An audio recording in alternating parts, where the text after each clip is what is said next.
Good morning, everyone. I think we have a quorum up here, so we might be able to call our meeting together and get started. It is 9:02. Good morning, everyone. And I feel as though we're, a little far away from each other because we didn't meet in April. That closeness that we were developing in March, it kind of subsided. But hey, we are back today, and it is May 29th. My name is Jolina Grande, and I have the privilege of chairing the California Workforce Pathways Joint Advisory Committee for this year. And I want to thank everyone for joining us today and apologize profusely for the sudden cancellation of our April 22nd meeting when we failed to have a quorum. I apologize for that. Today's meeting is being broadcast, so all interested parties can view the broadcast by visiting http://cde.videossc.com, or you can also find the link on our committee's webpage. We have a remote site teleconference location in Los Angeles this morning, and because we can't see each other, I'm guessing David Rattray is there, and he might be available to introduce himself and verify posting of public notice, but I'm not sure. David, are you with us?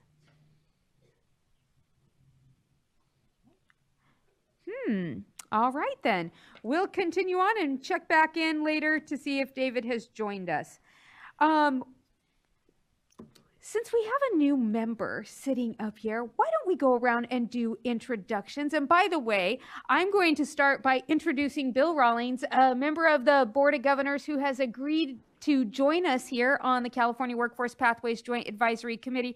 He is serving with us as we see the transition of Dr. Man Fan, who previously served as a member of the Board of Governors. But Felisa, would you like to start with introductions?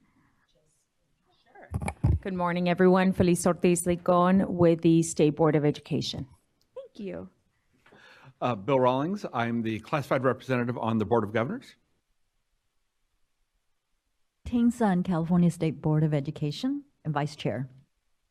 I already mentioned I'm Jolina Grande, and I'm with the Board of Governors. And I'm Amy Costa, also with the Board of Governors. Thank you all.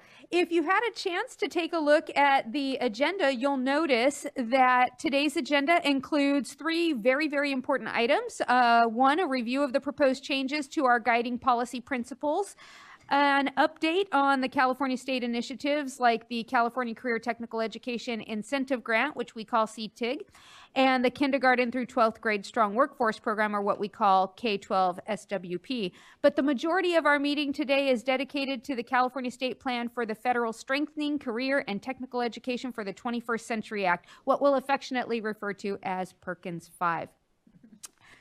So now that we know what's on the agenda for today, maybe we should take a look at the meeting minutes from March and see if I can't possibly find a motion to approve the March 11th, 2019 meeting minutes. So moved. Thank you. Second. Thank you very much. There has been a motion and second. Are there any comments from the committee members regarding the accuracy, any additions, deletions, or corrections to the minutes of March 11th? Everyone get a chance to review them. They tend to accurately reflect the business that was conducted that day. Any comments from the public on the meeting minutes from March 11th? Very good. Without any comments, I believe that our motion to accept the minutes from the March 11th, 2019 is in order. All those in favor say aye. Aye. Any opposed? Any abstentions? So we have one abstention. Thank you, Member Rawlings. All right. Did you capture the vote, Lisa? Oh, very good. So the motion has passed. For those of you that would like to review the meeting minutes or a recording of the broadcast from any of our previous meetings, they are available on the California Workforce Pathways Joint Advisory Committee's webpage. Today's agenda includes a review of the proposed changes to the guiding policy principles to support K-14 pathways and the state's strengthening career and technical education for the 21st century revised draft transition plan. So if you want to take a look on our website to review those policy principles, we will be discussing them. But before we get started on that discussion, I'd like to introduce Patricia DeCoste, Deputy Executive Director from the State Board of Education, who's going to give us an overview and update on the purpose of our committee, which will be particularly beneficial for our newest member so that he might be able to see how far we've come. Patricia? Yes, thank you so much. Committee, I was almost going to say that maybe this was not necessary, but given the fact that we have a new joint committee member, I do think actually it's helpful to kind of do a little review of the work of the joint committee. So the joint committee reconvened 2 years ago in March of 2017, and basically it was a time to provide some baseline information to the joint committee members. We explored a number of different areas. We had areas of focus. So there was a number of presentations provided to the joint committee in terms of like alignment issues, career and guidance, areas. We also talked a little bit about data. We spent a meeting and a half, I think, on data issues. We also explored a number of different other areas just to kind of provide some grounding for the committee members. And that actually culminated at the end of 2017 with a draft guiding principles document, which you have in your packet today. And so we worked on for a few meetings, and the Joint Advisory Committee approved at the March and May 2018 meetings that guiding principles document. So it consists of 3 different parts. We will be discussing that further in item 1, and essentially to focus on what it is that California wants to do in terms of what are the areas of focus, right? So we have guiding principles. We also have elements of a high quality, student-centered career pathways program, and then we have a section on working norms as well as definitions. So we'll be discussing that. We have some further input since Member Costa joined the committee earlier this year, so we'll be discussing that in item 1.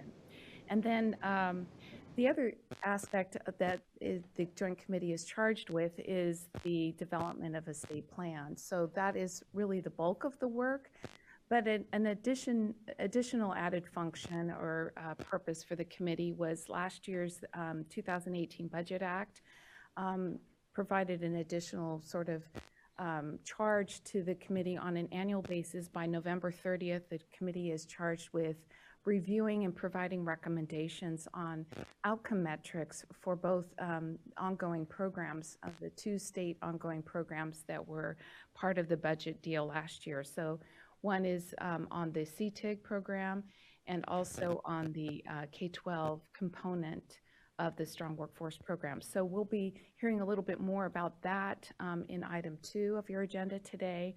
And then, of course, we'll be hearing more about the transition plan that was submitted to the feds last week, as well as preliminary plans on the development of a full state plan. So that's kind of the purpose of this committee and where we've been and kind of where we're going.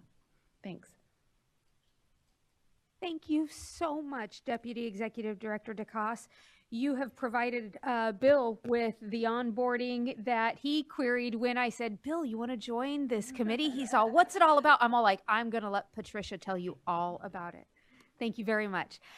Patricia also mentioned some of the agenda items. Lisa, you want to walk us through what we have in front of us? And can we thank you once again for providing these incredible documents at our disposal? Absolutely, thank you. So in your packets today, we have our agenda, and then we go and move into item 1, which is the guiding principles document and the track changes that you requested to have in that form. so you can monitor the differences between the last time we talked a while ago. Then we move to the other side and we have agenda item 2. With agenda item 2, you will have slides that will be presented by Matt Roberts and Michelle McIntosh to update you on the Career Technical Incentive Grant and the K-12 Strong Workforce Program. And then the bulk of the day will be agenda item number 3, and that is where we're going to talk about the submission of the transition plan and moving forward in the new Perkins 5 and our plans for the year for submission. And then you have 2 additional documents that we just got. There's one that has some data for CTEIG that will be in item 2, as well as you have a map with CTEIG information as well. And Michelle McIntosh will walk you through those 2 documents. Thank you, Lisa. It has appeared suddenly on screen that there may be someone in Los Angeles. David Rattray, have you joined us this morning? Oh, I think I see him, but I can't hear him. Can you wave? Yay! Yes. Okay. So now, wave once if you can verify the posting of the public meeting notice in Los Angeles. Yes. Okay. So, okay. And can you hear? Oh, Thank you so much for joining us this morning, David.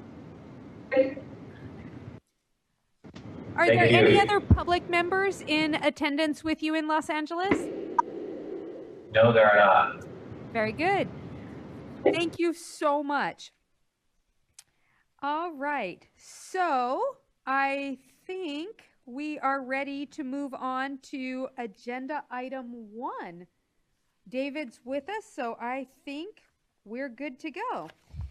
I'd like to welcome back Lisa Reimers, who will share with the committee proposed changes to the guiding policy principles to support K-14 pathways. And hopefully everyone has in their packet the proposed changes. It should be color-coded for you. All right, Lisa? Yes. So good morning again. So you'll see in your document that we printed it in color. All of the blue are deletions while the yellow are additions. So in the title, it's proposed that we call it now the Guiding Policy Principles to Support Student-Centered K-14 Plus Pathways. And then the first blue chunk is that first sentence that was decided to move down to the second paragraph. So it was deleted from the first paragraph, moved to the second paragraph. So we start with the goal of the California Workforce Pathways Joint Advisory Committee. And then as you look through the document, there's some minor additions and deletions, and they were all discussed back in our March meeting. And so these are the result of those edits.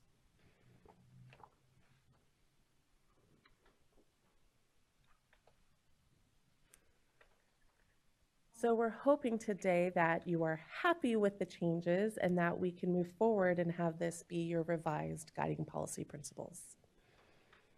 Just to remind everyone, in January, we had a presentation on the summary of the public feedback.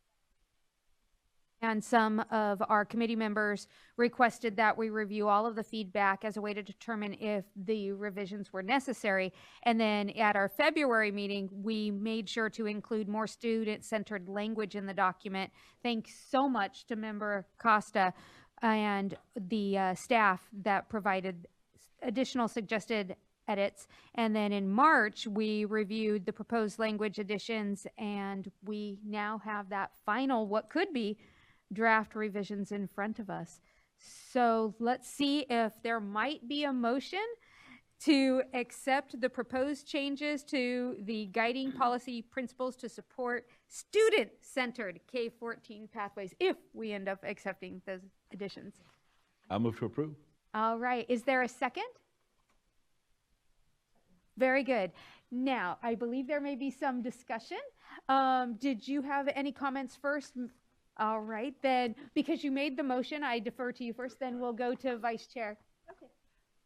Just a question on the addition of the career pathway definition on the glossary, page 6. I'm just curious, that definition, is that a definition that's widely accepted, or is that something that we developed, or? This is a definition that came out of Perkins 4 and our state plan. Okay, So this is a current operating. definition that's been utilized other places too. Right, okay. That's good. And would that also be true with the definition of workforce? The workforce, I worked with our adult education staff in the chancellor's office to pull the language from WIOA. Thank you. Are there any other comments? Okay, we have a motion before us. No further comments from committee members. Any comments from members of the public on this item? Therefore, I think we can move to a vote. Lisa, you want to take the roll? All right. Member Costa. Grande Chair? Aye. Chair Grande, sorry. Member Ortiz-Licon. Member Rawlings. And Vice Chair Sun. Aye. Thank you. Thank you. We now have our formalized guiding policy principles to support student-centered K-14 pathways, and that will form our frame of reference as we go through the remaining discussions of today and well into the future as we're drafting our Perkins 5 plan. We can move on to agenda item 2. First off, though, I should check with David. David, did you have any comments on that agenda item? I apologize for not coming back to you. No, thank you for asking them. All right, then we have agenda item 2, an update on the California state initiatives which involve CTEIG and the K-12 Strong Workforce Program. I would like to welcome Michelle McIntosh from the California Department of Education and Matt Roberts from the California Community College's Chancellor's Office, both of whom will provide updates to the committee on the Career Technical Education Incentive Grant and the Kindergarten through Grade 12 Strong Workforce Program. Michelle and Matt? Hi, good morning. Good morning. Good morning. Advance this. Kick it off. Kick it off. Sounds good. So what you have in front of you here is an update on the K-12 Strong Workforce Program, the rollout of the applications and the scoring of the applications, and actually the awarding of the funding. Yay! So as part of the selection committee, it's been a quick ramp up this year to get these dollars flowing into the field, many of the regions are finished and dollars are beginning to flow into our LEAs, or at least they're in process of doing that. So the intent is to get the dollars out in this fiscal year so that they're retro to this year. And thank you very much. So here's our summary of applications submitted for 18-19 cycle for Strong Workforce K-12. These are $150 million that went to our K-12 LEAs in the field, 7th through 12th grade. The application submitted, you can see the total is about 478, and you can see the distribution, and I'll point out some nuances in just a minute. Total requested in terms of funding, the total amount was $265,732,872, which was about $115 million above what was provided in the legislation. And I think we're seeing similar types of requests from our CTEIG dollars as well. Go ahead. So I have a question. So that data point doesn't really tell me much because it doesn't tell me of the applications, which ones are viable applications, or like what the true demand is of programs that you would actually want to fund. Yep. Not all applications are created the same, right? So of this amount, I mean, what do you think is the appropriate dollar amount given the veracity of the applications that were reviewed? You know, I think honestly in the first year, the biggest variable were the applications and what they look like and were they reaching sort of the rigor that we were after. We had cut scores based on a rubric going into it, so that sort of gave us a good idea of which ones were sort of hitting the mark according to legislation. I think the real work is now recognizing how is it going to roll out? What's the implementation look like? How's the partnering going? Is there ways that we can sort of improve on what's going on now? So I think it's a question in process going into the second year. Follow up.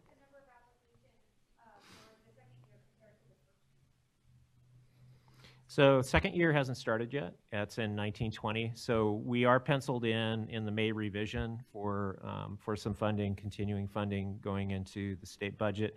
We're not sure given the budget deliberations at this point. It's penciled in to be about the same amount of dollars, a little bit less given some overhead reductions, but there was some mathematical stuff that they fixed.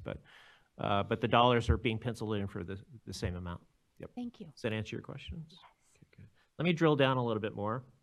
So in all, again, 478 applications were submitted, 265 million. Total requested in funding excess is about 115 million. The North Far North region, which is our region that runs from Sacramento up to the Oregon border north, received the most applications. And they ironically have the most small LEAs in the region as well, which is LEAs that are below 200 ADA or 200 students. So it tells us the sort of the need and the mobilization of the dollars in the first year. Our goal really was to get the dollars out to the field and give folks access to the dollars to know where they could sort of spend it going forward. The number of applications submitted and the number of applications awarded and the amounts varied greatly by regions. For comparison, North Far North awarded 70 proposals, the most out of the 149 that they received, ranging from approximately 11,000 to 975,000.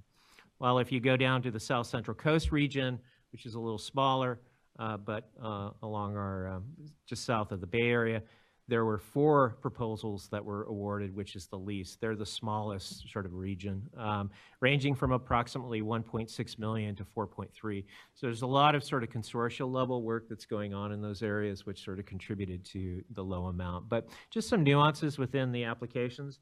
These are a summary of the submitted applications and requested fundings compared to awarded applications. And you can see the total requested funding for each region. The quantity of applications awarded. So of the 478, 242 were awarded. And I'm repeating myself here. On average, the region awarded funds to 53.5% of the total submitted applications. It was really important that the regions, any application that sort of met the cut score, that there was some funding that was associated with it. And so what that meant was reductions on some of the asks in applications to ensure that there was sort of equity across the, across the playing field. The range of awarded funds varies from amounts of less than 10,000 across the state to 4 million, to more than 4 million. So it's a wide range, trying to serve all of the needs, given the sizes of our districts out there. And trying to come up with ways to sort of continue the great work that we're doing in CTE and in workforce with the sort of funding stops and starts that we have. So these are CTEIG and K-12 strong workforce crosswalks. You ask a lot about that, and I appreciate Patricia's request for this as well. In total, 262 unique applicants submitted 478 applications requesting 612 strong workforce, K-12 strong workforce program funds. Of the 262 unique applicants, 220 applicants, or 84%, indicated that they had applied for CTEIG funds, which is great. What we'll do now going forward is in the application is we'll ask, did you apply for Perkins? Did you receive Perkins? So we want to sort of see what the wider net is going to be. In following suit with the guidelines or the principles of the committee, we wanted to make sure we were following through with that. Questions? Yeah, I want to try a different tact at my question. So I think one of the data points that would be interesting is if you were to fully fund all of the applications that were above the cut score, what that dollar amount would be. Yeah. Because what you did, in essence, was you prorated the grants to fit within the fiscal dollars. But to me, that's a better equivalent of what demand is because they've met the rigor of the selection process. And that's not to say that you might decide maybe they asked too much or whatever, but I think that dollar amount would be more interesting to know. I will write that down and get it back to the board. Thank you. Matt, do you happen to know what % of the applications were fully funded at their ask? I don't have it at the ask. I just have overall what was funded, what wasn't at the 53%. That's another data point I can pull, though. Thank you. Member Rawlings? Something I'd be interested in knowing is based on the standards of rigor that we've got, Yep. was there any disparity between regions on how prepared the LEAs were in submitting their application, right? So if there's a county where the LEAs were less prepared to submit a rigorous application, maybe we can do some outreach in those areas. And then kind of depending on that, have we identified, or are we able to identify some best practices that then we can, as the application period opens up, we're able to take some of those best practices, share those ideas with some of these other LEAs so that they have like maybe a seed idea to build on. I think you're exactly right, and that describes a good process going forward in terms of building that community of practice, ensuring that the collaboration is being built. It's kind of, there's a quote out of a recent study, and it's about deliberate collaboration and ensuring that that's happening in building programs. So we, in this grant or in this funding, we're fortunate to be able to fund some technical assistance providers in the field, which will sort of help with raising that. There are currently some folks in the field doing that, far few than we need. So I think that this will help sort of raise that. But it is about raising capacity. And one of the questions that we've had previously is, well, what do we do with some of the smaller districts that maybe have 1 or 2 CTE courses? The idea is to incentivize and use these dollars to grow that. So yeah, point well taken. Thank you. Okay. I am interested in the overlaps and the coordination of these two grant programs. We had, prior to the split between the Strong Workforce and CTEIG, it was with essentially CTEIG. So now, how do we, in essence, for those that have the overlap, how do we ensure that they're not also requesting overlap of funds, rather than coordinating these funds so that they can do more with them? Right. You want to take a stab at that? I think it's our collaboration and our work, our continued work, drilling down with data. I don't want to speak for you, but. Yeah, I think we'd have to really take some time to look at the data and really look at not only who was awarded, but what was awarded, and to see, are they applying for the same projects? Are they applying for totally different projects? I think one thing that I've heard from the field was that, you have these two separate funding sources, and so you have to kind of pick your poison in a sense of which one am I going to apply for? Do I just apply for both? So at least I ensure that I get something. Which I don't think was the intent of this particular grant, but I think that the way that it's set up sometimes can lead to that. I think folks are a little bit worried about being left out. They may not get a share of the funds, so they would apply for both items, for both, at least this first go round. Right. It seems to me, until we know more about what they are applying for, that question that Member Costa asked, what would be the total funding, or what would be the total funds we would need in order to fund the applicants that really hit the mark? But I want to know if what they requested also was duplicative in the other program as well. Yeah, I think those are good questions, and we're also focused on our accountability structure and the emerging accountability that we're both building, and focusing on those outcomes and seeing where the rigor could be sort of driven by those outcomes, and especially when it comes to student achievement. So we definitely have our eye on that one too. As a driver, so how do we sort of merge that? Go ahead, you were going to say something.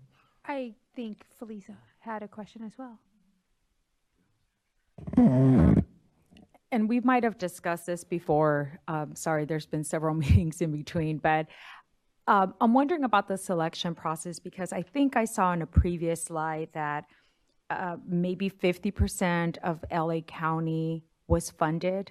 And we know that for K-12, at least 2 million of our students are in this county. And so I'm wondering, only 50% of applicants actually got awarded. So how are we banding these districts, like small districts get compared to small districts, bigger districts get compared to bigger districts? Because it seems to me that there's a lot in the north, but it's a lot of small districts, and the bulk of our students, at least in K-12, ground zero for us is the south. And so I'm wondering how there's equity in the distribution of resources. I think the initial allocation is driven by population. It's driven by other factors that are unemployment related. Beyond that, the selection committee, when they meet, the guidance that was given was to fund certain dollar amounts or certain percentages of their total budget for this year, for 18-19, according to ADA bands. So for instance, if you were below 200 ADA or 200 students, a certain percentage of dollars could be earmarked towards that group. And it's a way to sort of bring that small school formula in, which is a pretty popular policy trigger for K-12. So we did apply it that way. But keep in mind, too, that when the selection committees sit down, there are other variables beyond that cut score that contribute to sort of collaboration. It contributes to other sort of strategies that we're after. So those things are incentivized as well. I think in this case, they had a finite amount of money, and they tried to make sure that anything above the cut score received some dollars. Yep. That was the policy, principle. Yep. Member Rollins. So the discussion's kind of prompted another question for me is, if we are taking a look at the different projects and if we end up kind of analyzing, where there's overlap, where they might be requesting funds from both, how those funds might be used from either, how are we measuring the efficacy? So we're going in expecting a certain amount of rigor based on their application, and where's the follow-up and how are we able to gauge that efficacy so that then as we are identifying maybe on a project-by-project basis and we're tracking the use of the dollars, that maybe the CTEIG is been very effective at these types of programs, and maybe the strong workforce is able to fund those very well, and then really being able to build out the methodology to best capitalize on both sources of funding. Great point. I know that the regional structures are something that are being utilized throughout the state. This program sort of puts it within the regional structure as well. And one of their calls is to create this collaborative environment, to really make sure that they're reaching out and taking into consideration the priorities that are coming from other areas or other segments. So I think that we have a shell or a structure to do that. It's about digging down. So your point's well made. I think it gets us to that next level of how do we sort of increase the rigor. Yeah. So thank you. Point well made. Any other comments before he moves on? Okay. Other questions? I know we kind of flew through this.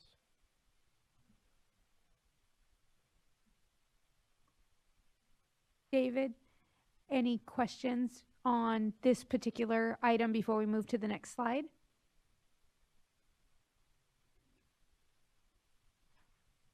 Looks like Los Angeles is okay.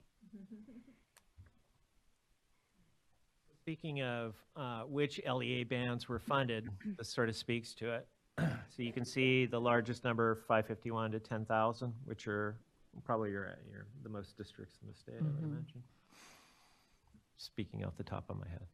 Of the 242 awarded applications, 44 applications, or 18%, are from rural LEAs, according to our definitions. North for North, again, awarded funds to 29 applications from rural LEAs, so the most across the state, so point well made with that.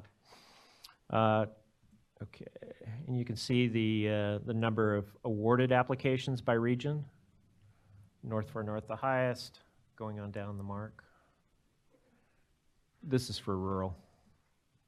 High school dropouts, statewide, 142 awarded applications, or 59% of the total awarded applications proposed K-12 SWP projects that are serving high school dropouts or likely at risk, right? Partnerships among the 242, and this is a question I think our Patricia asked, awarded applications, 199 LEAs or K-12 districts, schools, ROP, ROCs, county offices of education, or charter schools have reported collaborative partnerships with an industry-based entity, community organization, and/or a workforce development board, accounting for 82% of the awarded applications statewide. So that's one of our sort of early indicators to sort of reach the question, I think, what Member Rollins was talking about is how do we measure that level of collaboration that's taking place? And how do we help facilitate it? Because we get stuck, right? I'll turn it over to Michelle.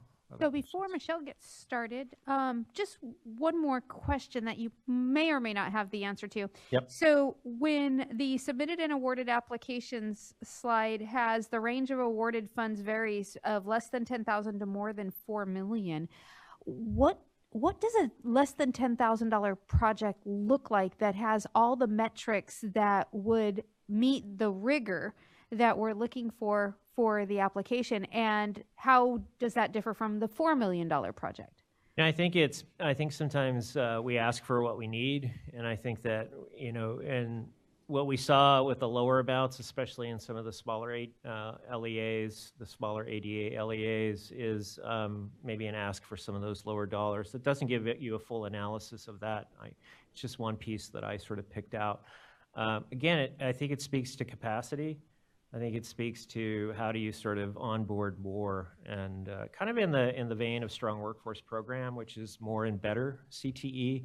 So how do we create that? In this case, making the connections. So, so I think it's a matter of getting the word out there. Additionally, I think in the first year, the lift was, I think we worked really well together to sort of get this onboarded. Now the next step is to see where the integration. So. That's where I think if they're getting an award of less than 10,000, they have been phenomenal at integration and braiding the different sources of funds that are available and only asking for what it is needed. So. I think though too, it's like, how do you sort of develop that thinking and sort of what's the ask? And maybe it's a sign of our time of the lack of resources. Maybe it's, or the scarcity of resources. Maybe it's enticing people to say, what can you do with these dollars to incentivize the type of growth that you're after? Yeah. Any other comments for Matt before we move on to Michelle? Yes, ma'am. I'm just really struck by that. I hadn't seen the range because I'm in the nonprofit world and I can't do much with 10,000. Yeah. And I'm you know, and so I'm thinking of all my programs, what can I possibly do that would even like leverage? And so I'm wondering if it's lack of understanding of how much actual cost is to operate a program and implement a program. And so if they come back next year with adjusted numbers and actuals, and it shows a huge jump in their request, that wouldn't be held against anybody. No, correct? not at all. In fact, where's the pivot? Where's the area of growth? Where's the, you know, is it tracking to something different? Where's the strategic thinking of it, right? How do you? But that's my point. Sometimes it may not be that there's a pivot or growth. It's just that when we requested, we were completely conservative with our requests and not understanding the actual cost of operating a program. When you run an LEA that's under 300, like say 300 ADA, you're talking about a budget that's less than $2 million. So in the scheme of that, a $10,000 grant for those folks in that scope of the budget can sort of bring enormous pieces as well. But the scaling is, I think, is the language that we, as a state priority, right? Yeah. So point well taken. Appreciate this. This is nice. Did you have a comment? So a comment, I know that this first year we talked a lot about let's get the money out so that we can get it to the field. Yes. So now that this year and we're starting a new fiscal year, so I'd love it if we could get ahead of this, right? And I'm sure you would as well. And lessons learned from both programs in this first year, working on coordination perhaps. And I know the applications were created differently from each other. So if moving forward, number one, we need to look at the metrics again. We have to do that again, right? So we do need to look at that. And it would be really helpful if we could look at it before we look at developing the applications or revising the applications.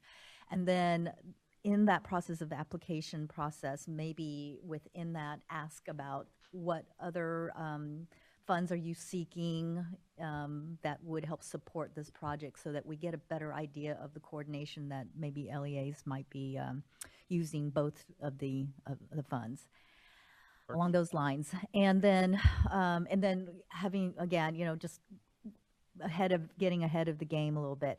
Is it the intent to get the next application out in what, December, September, November, December again, or what do At we? the risk of us, we wrote out our separate ones. We're supposed to talk today on comparing notes. Okay. What's your date? Mine's like October 30th or October 15th to get it out for December. Okay. People don't quote me on that. Though. Yeah. Okay. Sorry.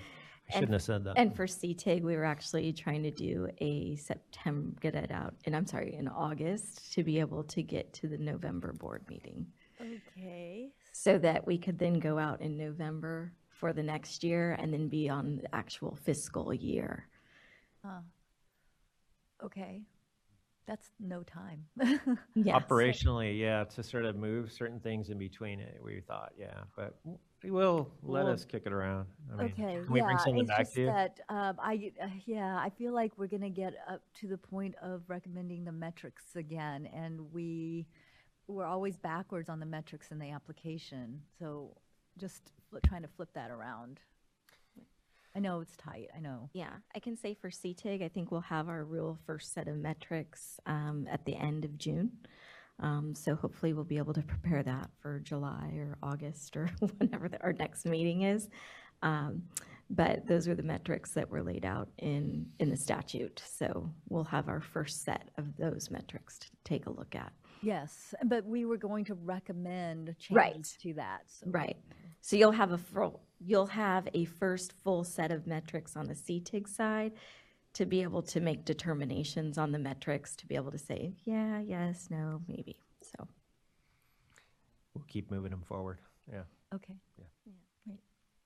Timeline, though, that's a good point in terms of the, Yeah, it would be to kind of lay out the timeline of both programs so that we can see where. yeah, we can work on that. At our next meeting, maybe, for July, Sure. would that be okay?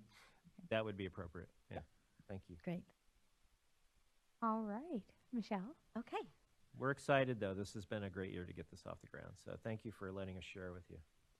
Oh, do we maybe go backwards? Yeah, we did. We went backwards. We went Okay. backwards. She skipped all my slides, or all her slides. All right. So for the Career Technical Incentive Grant, we actually went back, and the first thing is that those first three rounds that came out, the original $900 million, the deadline was actually extended for those grants. What we found out was that that first $900 million was appropriated basically in trailer bill language. So it was a different expenditure timeline than what we have fiscal year 18-19 and moving forward. So right now we have that letter. It's going through our processes to be able to send out to all of our LEAs to let them know that those timelines have been extended. We've sent an email ahead of time saying the timelines have been extended so that they have that additional, so that they know they have the additional time to spend those funds. As for fiscal year 17-18, that's really the first year that we're looking at the data, and we've got the data collection that we're working on. So part one has been completed, and so you guys have a handout. This is our data part one snapshot, and what you'll see here is, again, this is follow-up survey based on our 12th graders and folks that have graduated. But you'll see we had about a 96% response rate. And these numbers, they change a little bit each day because we're seeing the response rate go up as people are turning in their surveys. So you'll see that a total of 641,294 students participated in programs that were supported by CTEIG funds throughout the state. And that's about 65% of our overall CTE population in the state. You'll also see the map also shows that 65% of California students that are enrolled in CTE are really supported by these CTE incentive grant funds. And then also on some of the outcomes, we have our 186,680 CTE graduates in that particular year of 2017-19. But the exciting part to see is the certification area, where LEAs reported that 61,438 students earned industry-recognized certification. So we're talking CompTIA, NIMS, which is the National Institute, Metalworking Skills, Microsoft Office, CPR, Food Safe, and Adobe. And then we had 5,387 students that earned California licenses, so like registered dental assistant, medical assistant, cosmetology, and then 16,116 students who participated in third-party assessments. And those third-party assessments like NOCD or precision exams and so forth. So we're currently working on collecting our data collection part 2, which is out in the field right now. We have an end date of June 30th for that. So we'll have part 2 to follow up with this part 1, and that should cover all of the metrics recommended in statute or provided in statute. So that's that first set of metrics we'd like to get to you at the July meeting. I have a question.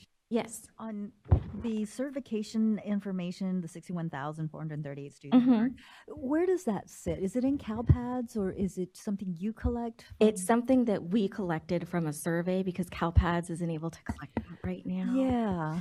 So So we've had to send out, this was basically done through a survey in collaboration with I have to give a shout out to the San Bernardino County Office of Education, Kit Alvarez and Andy Page there that have helped us.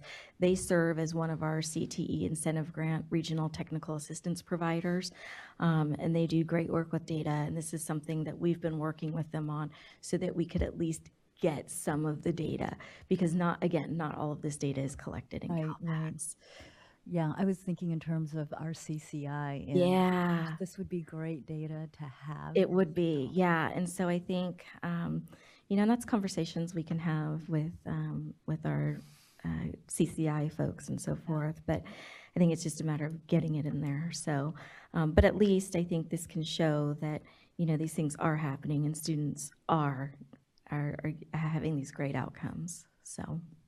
Michelle, in addition to that, with Yes. the California licenses, was that reported through the Department of Consumer Affairs, or again only through This the was survey? again self-reported through the LEAs that reported this information. Yeah. Okay, and then our fiscal 18-19 grant award notifications. So the state board approved the grants in March, and then we went to the state board again in May, and May had the final numbers. So those grant award notifications are upstairs in our office right now, ready to be sent out to the field. The only ones we are holding back are those that either didn't turn in their data, or if they didn't turn in their data, or if we don't have the MOUs from their consortia areas. And then fiscal year 2019-20 grant application, we would like to release in the fall. Again, Matt and I will talk together about how we coordinate the release of our applications and timeline for that. Again, wanting to move that timeline up so that we could get on a regular fiscal year for folks. I'm not sure how they're doing it, but they must have some miraculous accountants in the field just based on all the crossover in fiscal years that we've had. So I think it would be, I think the field would enjoy having things on fiscally on time. I think it'd be easier on us too. But, we can always try for the best that we can do. So, and then also a recommendation was made, or we're making, to go back to the small, medium, and large categories of the CTEIG, rather than doing the small, medium, large, and then in the large having the large A, large B, large C. Well, having the large A, large B, large C, that allowed us to allocate all, of course, we allocated all the funds out, and it allowed us to fully fund more of the folks that were in the smaller groups, more to fully fund them a little bit more. I think the unintended consequence of that, that we've heard from the field, was that it really kind of went against folks that were trying to, some of the consortia, right? Because in the CTEIG language, current language, there is nothing, you don't get any points, you don't get any special consideration for being a larger group or a consortia, right? And so you had some smaller districts that band together that then became a larger consortia. It moved them over into maybe the larger pot, so then they didn't get as much funding. So then it became, okay, so now are we gonna have, the consortium model is great. It works for people when they're funded at the right levels, but that was an unintended consequence of doing it that way. So the recommendation is, I think, to go back to the small, medium, large, allocated across, and that's where we will leave it. Any questions? Want to walk us through the other document? Yes, and so thank you. And so what you have in front of you, the Career Technical Education Incentive Grant, fiscal year 2018-19, these are the statewide grant levels by county. So the little bubble that you see represents the number of grants that were awarded in that county, and then the dollar amount represents the total dollars that were funded in that county or awarded to that county. You'll see there are a couple counties that didn't apply at all, like if you see Sierra or Alpine or Mono.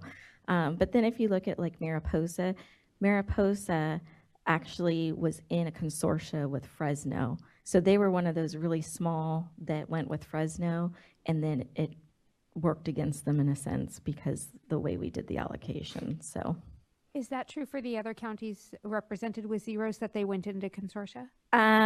Not for San Benito. Sierra, Alpine, and Mono, no. Basic aid, aren't they? Yeah, I think they're basic aid, but they're also, most of those students that are in high school travel to Nevada, is my understanding. Yeah. Happens with the colleges too. Lake Tahoe Community College, yeah. We get a lot of folks going over the border, Yeah. Are there any other questions for Michelle? Let me start with David in Los Angeles. David, did you have any questions for Matt or Michelle on CTEIG or K-12 strong workforce? I do have one. Can you hear me? Yes, we can. So this, I think, a question for you, Matt.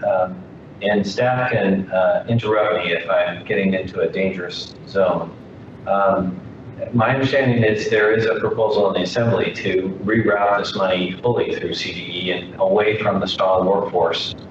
And I guess I'm wondering if you have any observations to us as to how effective do you think this has been to try to align the money with the strong workforce that can help us understand the sort of choices that the state has in terms of going back to the old model versus going forward with this model? That's a great question. Thank you for your question, David. Matt, Michelle? Well, I think, when you look at the model, and, it's asking for collaboration between the community colleges and then the K-12. I think that has happened in some areas. I think that where it has happened, and again, I think it's almost too early to even answer that because of the sense of until we're able to really look at the metrics or look at the projects to see how much overlap there is to them. I don't know that we can answer that quite yet. Because I think the policy priority was to create greater collaboration. And I don't think that, that necessarily happens in year one. I think that it takes time. I think that it's a call to action. I think it happened with adult education when the block grant came back, the notion of the two sides sort of working together. So I think that that's helped. If you were to ask our regional consortia, which is sort of the areas that this operated in. They're really very pleased with the level of collaboration. It's almost as if they're getting more directly into the subregion now and to who the specific players are within it. So it allows for sort of a deeper negotiation. So I think in terms of policy principles, we're still sort of exploring where that's going to land. Giving folks access to dollars, did it work, did it not, operationally? You know, those are questions I think that we continue to ask. The Chancellor's Office, although we don't necessarily have a direct opinion on the O'Donnell bill, we do want to stress the need for collaboration, the spirit with which the principles from this body have sort of emerged. And so whichever way the funding flows to continue sort of those priorities, I think is what we're after. David, did that answer your question?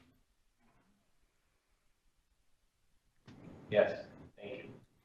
Are there any other questions on this agenda item or any comments on this agenda item from committee members? Any comments from members of the public? Well, then, can I thank you both very much for the update. We appreciate the information and look forward to the follow-up report in July. Absolutely. Okay. Thank you. Thank you.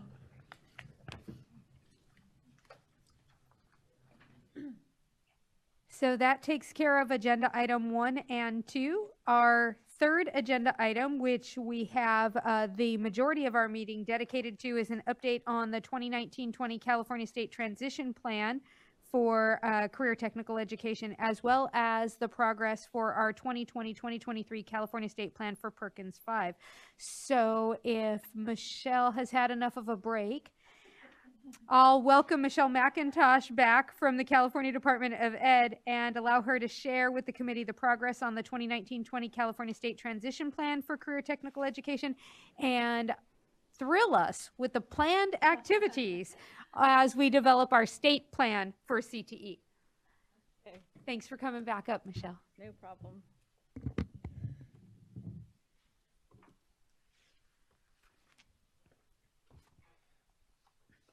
So I think what I'll do is I'll start off with, of course, our transition plan for Perkins. So the transition plan was approved by the State Board of Education on May 9th. And again, my understanding was there was no comment and no questions, so that was a good thing. And then we did actually submit our transition plan to the federal government last week on May 22nd, so the plan has been submitted. And then we will be posting it soon on our Career Workforce Pathways Joint Advisory Committee webpage. And then also we'll probably post it on our Perkins webpage as well here at CDE. So the transition plan is completed. As I said, it's been sent to the federal government, and we now move on to the bigger plan. And any questions on that piece? Please. Yeah, when can we expect to hear back from Edie? You know, I don't know. I'm looking to Russ as he's been through the process before, and I think I don't know when we'll hear back. You know, a time frame or a timeline. I don't know that they gave us any indication of, you know, expect to see something in a month, in 2 months. But they have not. I thought there isn't a certain period where they have to respond by, I guess, no? Okay. Yeah, I don't think so, not for the transition plan. We'll get a grant award letter probably around July 1st for next year. Their grant, before the fiscal year. Okay, so we should know. Okay. Yeah. All right. Our grant award letter will tell us you're good or no, not so great. So then that brings me to the next piece, which is then working on a timeline and how to move forward to ensure that we meet the requirements for submitting the Perkins plan for Perkins 5. And so with the timeline, you guys have a copy of it.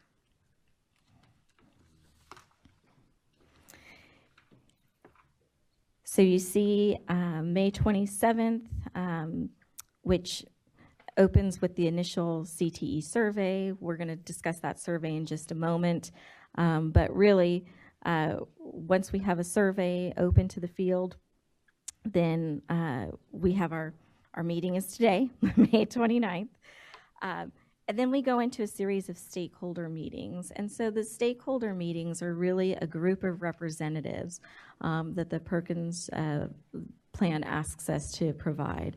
And so some of those representatives, and we can give you more information, but secondary CTE programs, post-secondary CTE programs, charter schools, adult CTE providers, teachers, faculty, school leaders, specialized instruction support personnel, career academic guidance counselors, paraprofessionals, interested community representatives, parents, students, community organizations, state workforce development board, special populations, business and industry, agencies that are serving out-of-school youth, homeless children and youth, at-risk youth, Indian tribes and tribal organizations, individuals with disabilities, and then also the governor's on here as well.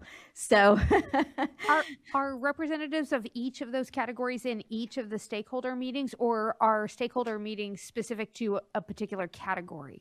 So each so this is just a list of the stakeholders, and the stakeholder group is there for the purposes because we're supposed to be developing this plan in coordination, in collaboration with the stakeholder group. So the stakeholder group, we're hoping will be the same group of people that will meet over a couple times here, but these are typically the representatives that would be on that group. Now there's a lot of names. We have tons of names of people listed. And Lisa's done a nice job of putting this together. And so, but I think in talking with Lisa, we also said, I don't know that all these people will be on here, but again, it's supposed to be done with collaboration from lots of folks. Before moving forward, Member Lincoln. So I know for ESSA, we have the CPAC, and they were selected, and they're one consistent body that meets. So, and they meet, and they gave us input on the indicators. They gave us input on different pieces of this estate plan because we had a template, and we also had regulations. For this group, you said it will be a consistent body, right? So it's the same people. How will they be selected, and what will they be discussing? Because we don't have a template, we don't have regulations for Perkins 5. Right. So right now we're still coalescing our group of who we think should be on this group, or who we think might be on this group. As to determine as to how they will be selected, I think that's the next piece that we need to discuss as a group, is to make sure, number one, to ensure that we have representation across the board, that we're not maybe too heavy in one group versus another group. But that is still to be determined as far as the selection process. Please. So my follow-up question would be, that's not dictated by Perkins 5, because I know for CPAC, it was a state board who read and vetted and selected the members. And I'm assuming that this body will be K-14. Yes. So how, what is, per the bill, is it the state board? Is it the SEA? How does that get determined? Do we know? Yeah. Come on up, Lisa, because from what I've read, it just says to have these people. It doesn't say who the actual.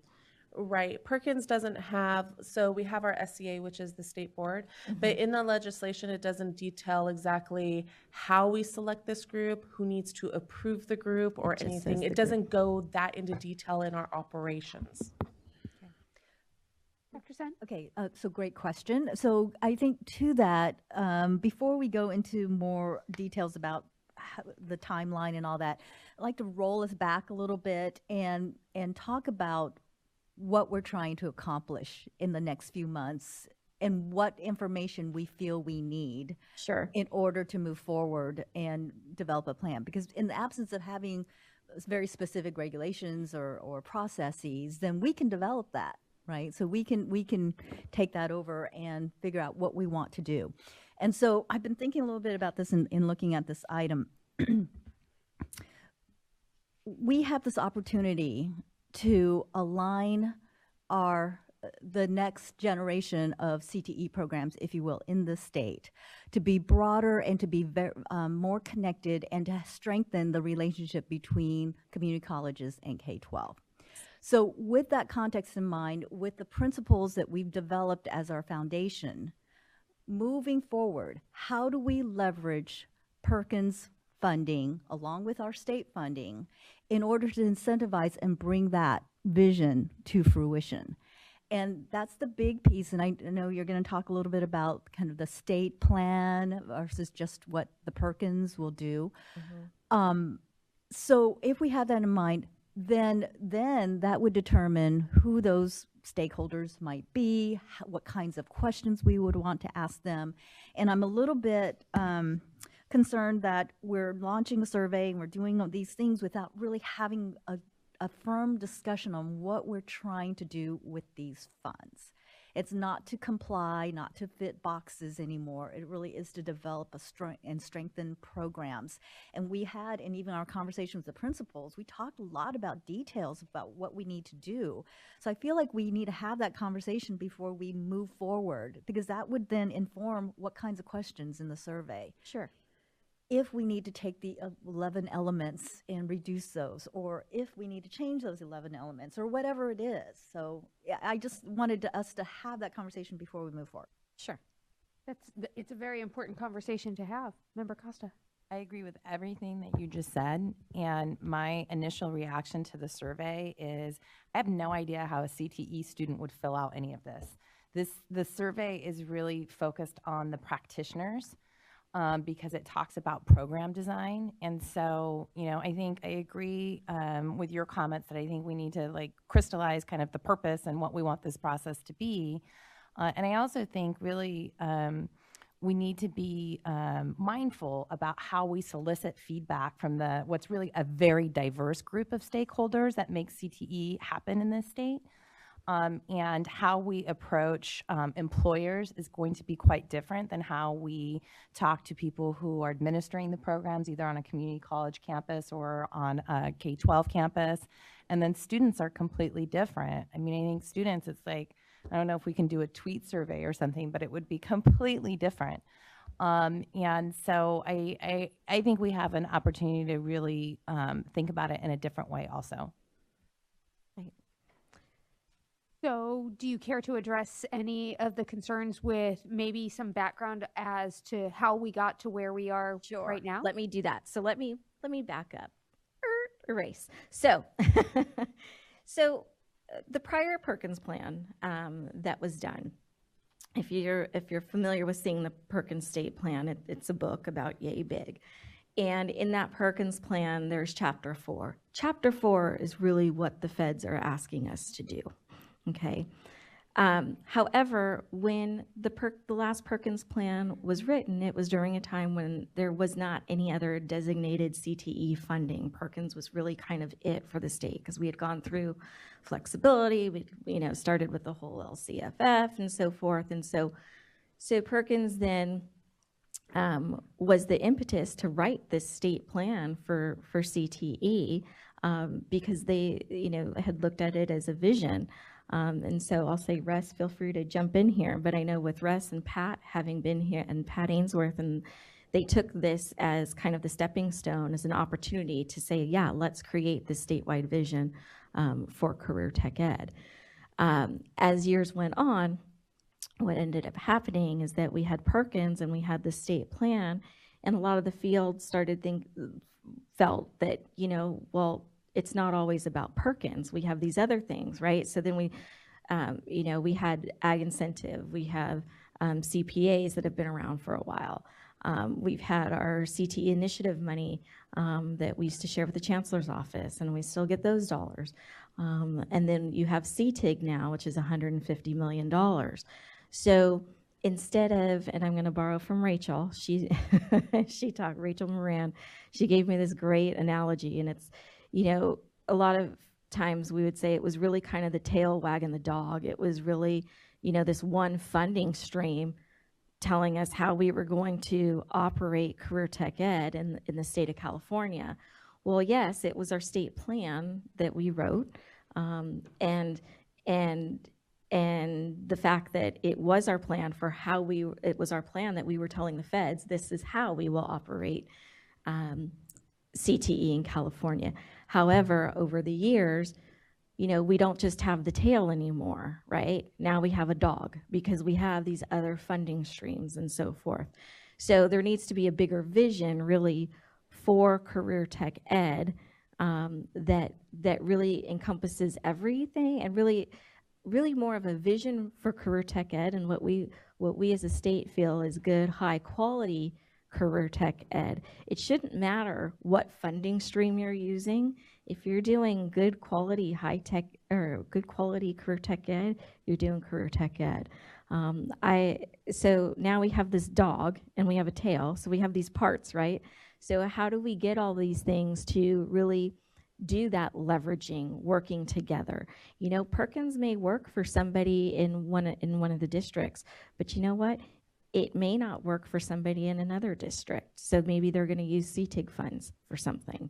So the bottom line is that the thought was there's this umbrella of career tech ed. This is what career tech ed is in the state of California. And that's a vision that's developed not just here, but a greater vision that's developed with our stakeholders and the folks in the field and so forth. And then underneath this umbrella, then comes your funding streams of what you have.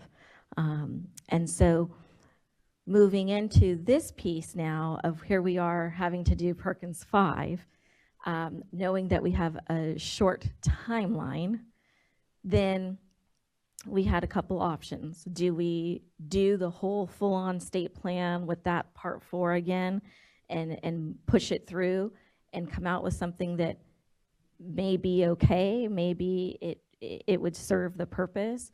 Or do we take our time and really do something where, sure, we can write the Perkins piece of it, write what we have to do, but also take some time as we're developing this larger plan, knowing, though, that probably about 75% of what's in Perkins helps to frame what that state plan looks like or looked like.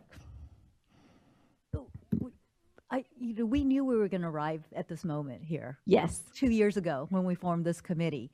That's why we developed the principles. The idea behind developing those principles was so that it wasn't going to be the tail wagging the dog. Yes. And I would say that even on a statewide basis, that the principles, if not the dog, is the skeleton of the dog, Sure. right? And so I think rather than kind of starting with and some of the survey questions of what do you think about these the indicators, I think we need to start with the skeleton. We need to start with our principles and then have stakeholders respond to those. What are the barriers that prevent you from A, B, and C meeting these quality standards? What are what would be some ways that we could assist you in that? What are the student results we should see because of these standards or these frameworks? Those are the questions I think we need to ask and then build into Perkins, the state plan, whatever it might be. So I want to go back again to these principles that we worked so hard to get, and we finally approved, and utilize that as the frame from which we ask these questions, because we settled, we agreed that these were the this is the vision for where we'd like to see California go. And I understand where I. Yes. So Tom Adams, Deputy Superintendent. So probably, if you look at the survey, the first question does ask about that, principles, but I think it would be best if the staff then, when they looked at the other responses, themed them according to the principles, so then you would get a better sense of how it's playing out and then maybe how we can strengthen the Perkins plan around those principles.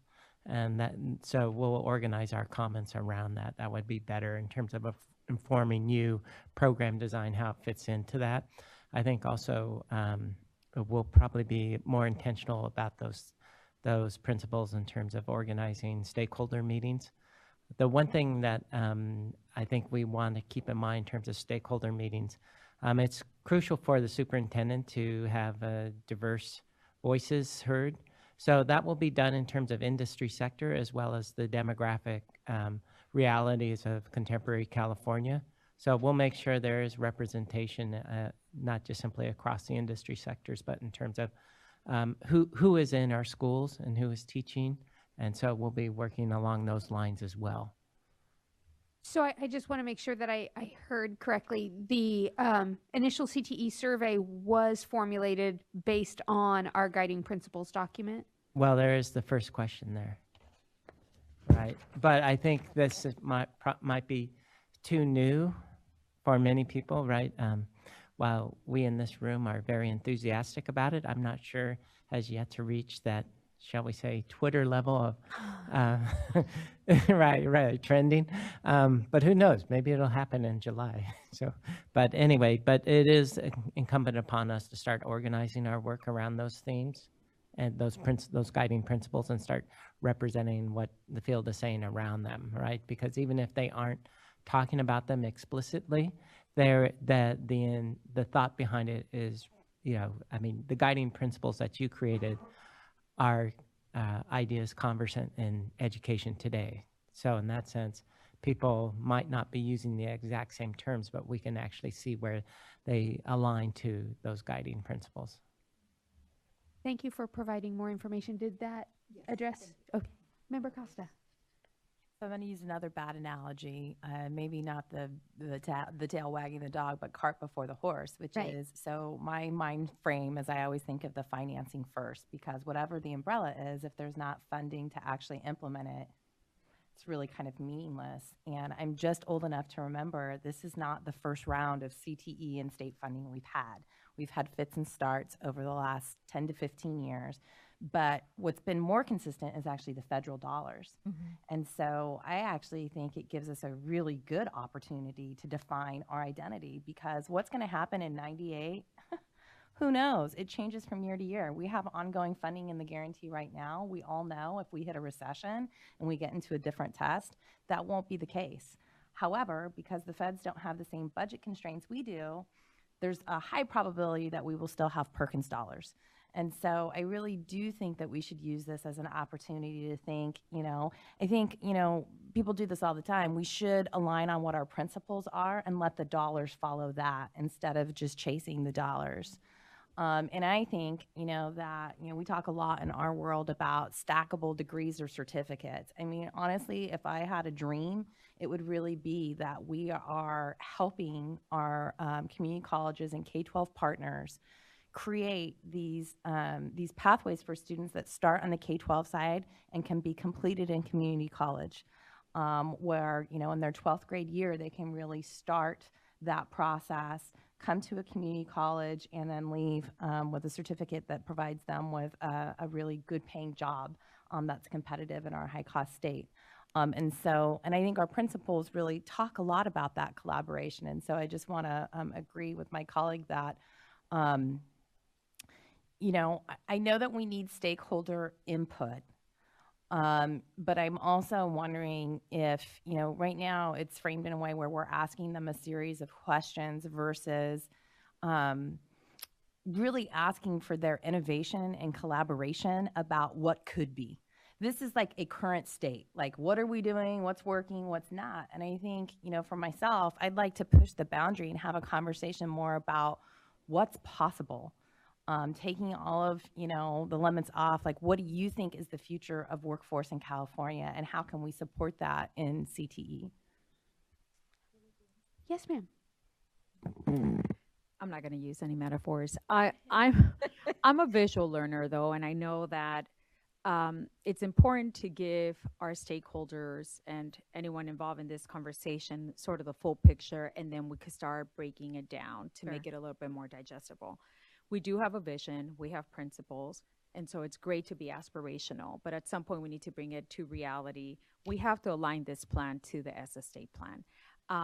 There has to be an understanding of what is the call for this body that's coming together, and what are they going to provide input.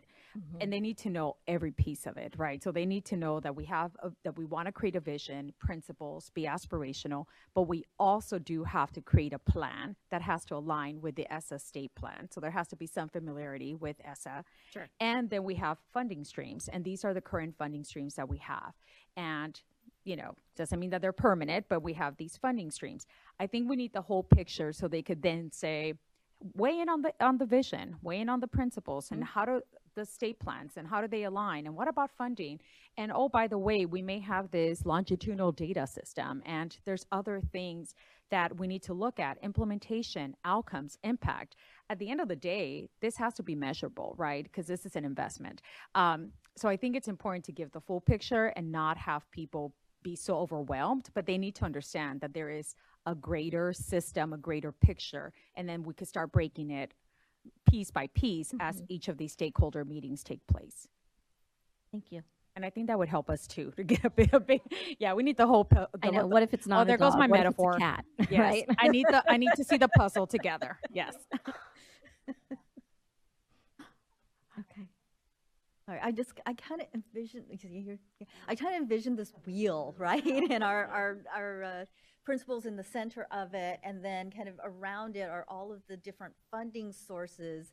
And then we need to add an additional layer of maybe color coding these funding sources, knowing if they're state, federal, or private, wherever it might be coming from, that could then enhance those principles. Sure. So, I think it is what we're needing is to get to the nuts and bolts of how we implement the vision. That's what we need the stakeholders' input in. Yes. The nuts and bolts. Before we move on, David, did you want to chime in? Could I? First of all, thank you for kind of launching us into this line of discussion. As you so rightly said, this was the moment we knew we were going to get to, and we were trying to get to be ready for it. So it's important to sort of be awake and do this in a different way. With that, I guess I agree with very much the way all of you are sort of trying to lay this out. And thank you, Tom, for the suggestion about a direct and intentional alignment of questions. I think the overall process should look like that, where as many ways as possible we align the process of input and decision-making and gathering data that follow the skeleton, as someone has said, with these principles. And so the only other things I would just add is when we go out to the field, there are some self-interested insiders, and I say that respectfully, by the way. That's not to criticize, but if you currently get Perkins money, you have a high motivation to show up to these meetings and provide input, and that's entirely appropriate. But I do think it's important to think about a lot of the stakeholder groups, and I'll put my group as one of those employers. They don't have that sort of natural self-interest to show up to an input meeting or to fill out a survey. So I hope we're very creative about drawing some of these different points of view into the process and helping and asking them to help us. That is not just a cattle call, one size fits all, because if we don't compensate for the fact that there's an insider group that has high motivation and there's a broader group that don't, we will get a disproportionate point of view. And then the second thing I was just going to add is we know that there will be some, I'll call them friction points, where we want to do something that's consistent with what we just discussed, our guiding principles and this sort of grander plan, and what the federal government is going to say we have to do to be compliant. And I do think it would be good too for the staff to help us anticipate some of these things. And you know them, you do it every day. I mean, you can look at current Perkins expenditures and already identify, these are examples where we get trapped into a compliance with the federal government and it doesn't really, we don't get to do what we really would like to do. And you can also, you could look at the current plans and compare them to the principles and say, what are the things that are inconsistent with these principles that in a perfect world we would want to do it differently. And of course you can then also look at the legislation and anticipate what are some of the changes that would be pushing us in a different direction. And then help us prompt, whether it's input through surveys and the stakeholder groups, but also our own discussion and other discussion, anticipate the kind of things that we're going to want to get ahead of so we don't fall back into the same sort of traps or tendencies. So that gets, I think, into a more practical kind of both positive on the vision side and also anticipate some of the challenges. Thank you. Thank you, David, for your feedback. Excuse me. It's incredible that we are looking at this proposed timeline, and it is very, very ambitious to do all of the things that we just discussed. Michelle, how are we going to do this? We're going to put our capes on and yeah, so we know that the timeline is ambitious. It has to be ambitious for us to meet our goal of at least turning in what the federal government requires us, the pieces at least that the federal government requires us to turn in, right? So, so in doing that, it doesn't mean that more work on the state plan couldn't be done, you know, following the submissions of the Perkins piece. And but what we didn't want to do was say, okay, let's just do the Perkins piece, get the Perkins piece in, and then we'll do the CTE part after. Because for the very same reasons that you all mentioned, we want to have a bigger vision, but we also know that Perkins does play a role in that, and Perkins does help to provide a framework for us to do that, and provides a framework for us to work from. Doesn't mean that we have to, you know, of course we have to answer everything that we're required to answer for the feds, but at the same time, we also don't have to give them the world by the deadline. So we have time to create what we really believe is our California vision. And the other piece is that we can always submit an addendum or, you know, to the Perkins plan as we move through. So there's that option as well. I think it provides us the ability to both be nimble enough to where we can certainly write the Perkins plan at the same time, but some of these stakeholder groups, and I just mentioned those stakeholder groups, but we're also going out to the larger, broader public with this to get feedback and so forth. And what I wanted to say with that is the fact that we can do the Perkins piece and get the Perkins piece done in the time frame that we have here. We also didn't want to miss the opportunity to use some of that time and some of that information that we're receiving to be able to help us inform the overall state plan as well. So we'd have to go out and we'd have to be very clear that yes, you know, the stakeholder meeting purpose is, you know, we're meeting our Perkins requirements and so forth, but also know there is this larger vision that we are working on and how that will fit into the work that we're doing.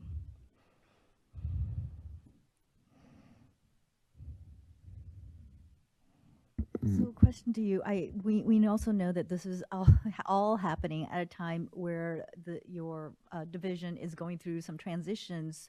So how can we assist and support the staff's work over the next few months?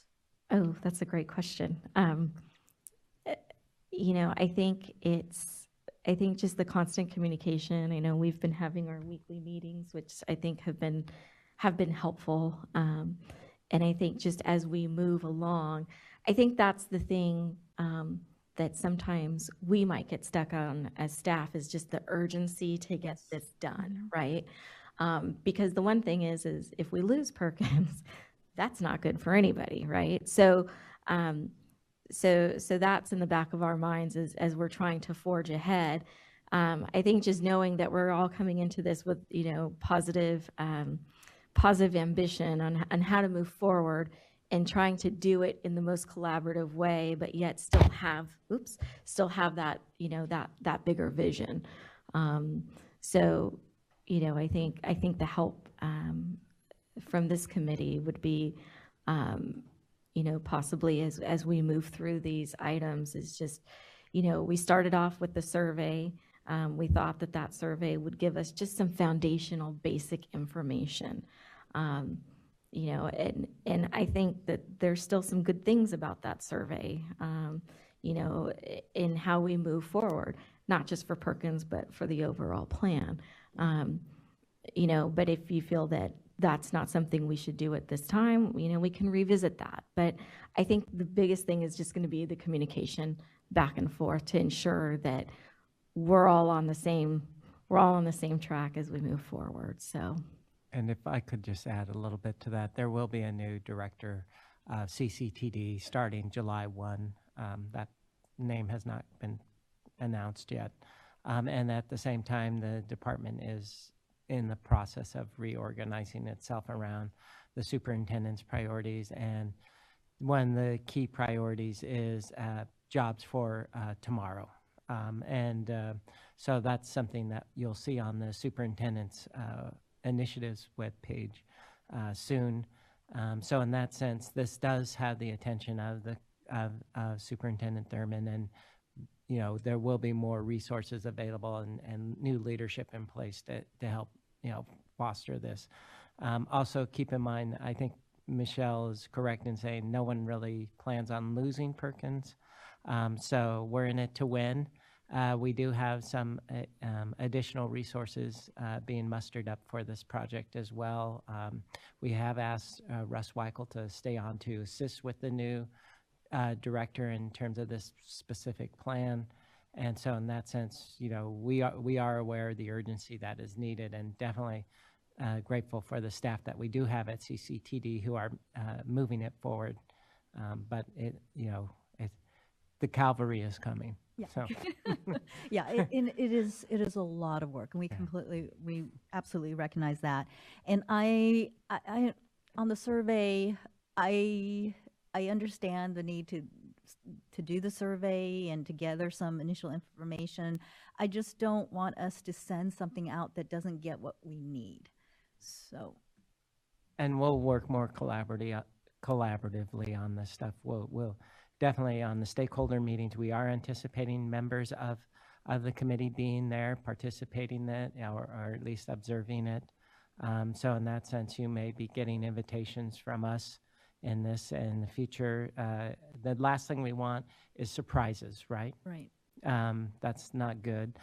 We've kind of seen that before, and it doesn't work well for all of us. So in that sense, we'll do due diligence in making sure that you're informed in the process, and not just at these meetings. Thank you. Thank you very Appreciate much. that. Thank you. So do I dare ask, since that first stakeholder meeting is scheduled for June 17th, do we have any idea where and what the agenda is going to look like for it?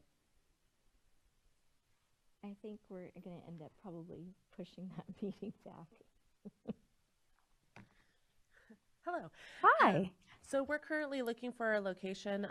It doesn't look like our June 17th is going to hit, but because we have to post 10 days in advance, there's a lag of time.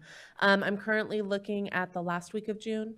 We're looking at the Sacramento County Office of Education and Yolo County Office of Education. They both have availability that week.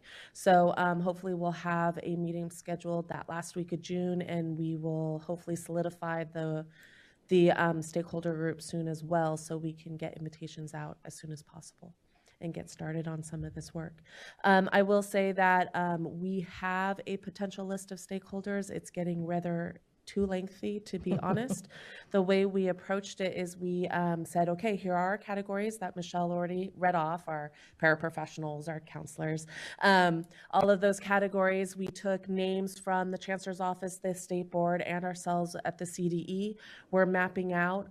We've also looked at different groups that are heavily involved in this work, like Get Real, Linked Learning, other groups like that, to make sure they're included. We've also looked at the administrators groups, faculty groups, just to make sure that we're trying to cross everything. We're cross-mapping individuals to see if they can meet multiple categories. And so we've spent quite a bit of time trying to solidify and make sure we have a very strong representative group that's small enough to manage to actually get some good feedback from, but big enough to be collaborative and comprehensive. Yes, ma'am. Thank you for that, and I understand that this is a huge task and that there's been a lot of changes, so I appreciate everything you're all doing. When you're looking at the committee, I'm glad you said that you're looking to see if they could meet different categories, because that's something that the state board has been very intentional, looking at geographical diversity, but also racial diversity, so diversity of occupation, and gender balance. So if we could continue that criteria with this body, that would be great. Absolutely. Absolutely. Yes, ma'am. This reminds me of, I know in the past we've talked about special populations, and I know that, for example, my colleagues have mentioned that this needs to really align with ESSA and some of the work that you've done there, and I'm assuming that there are certain student populations that you guys highlighted. I know for us, and I've said this before, but I just want to make it clear, servicing incarcerated individuals is much different and more of a state priority than it was the last time that we developed a state plan. And we just recently had a grant before us in which we had some dollars associated in the budget, but similar to our previous presentation, we had to really prorate it out. And so the actual grant amounts to individual districts who want to serve incarcerated individuals was really de minimis. It was less than $100,000. So I'm not quite sure, or maybe around $100,000 to your point, what they're going to do with that. But I also want to make sure, as part of this stakeholder process, that we're intentional in how we talk to these special populations whose needs are going to be really different.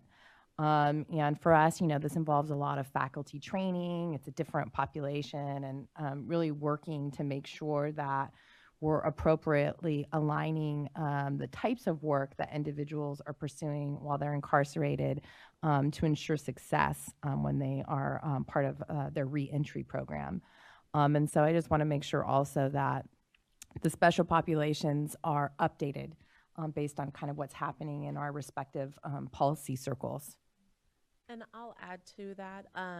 Perkins is very specific on categories of special populations. Incarcerated youth is one of those categories. Another category is tribal organizations, American Indians. So we will have representatives for that, along with our English learners and our special education and all of those students as well. There's about 5 or 6. We also have out of workplace individuals. We have single parents. We have students of the armed forces. So those are all special populations that are specifically highlighted in Perkins legislation. As we're looking at this stakeholder meeting that's now getting postponed until the end of June, which will still occur before we meet again in July, what are we bringing them together to solicit? Do we have an idea as to what it is we hope to accomplish in that stakeholder meeting?